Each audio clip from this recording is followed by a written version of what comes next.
नमस्कार.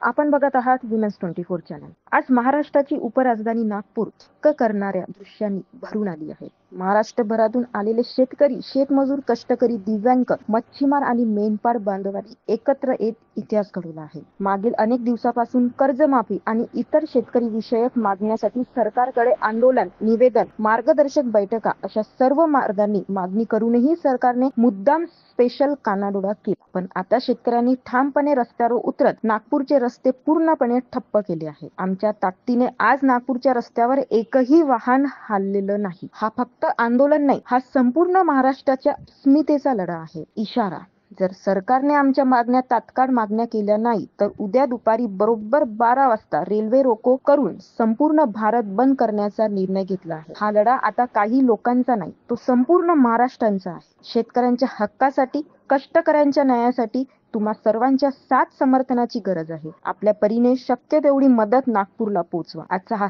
संदेश महाराष्ट्राच्या कानाकोपऱ्यात पोहोचला पाहिजे. शेतकऱ्यांच्या या लढ्याला बळ द्या, आवाज उंचवा. अशा घडामोडीसाठी बघत रहा वुमेन्स 24 चॅनल.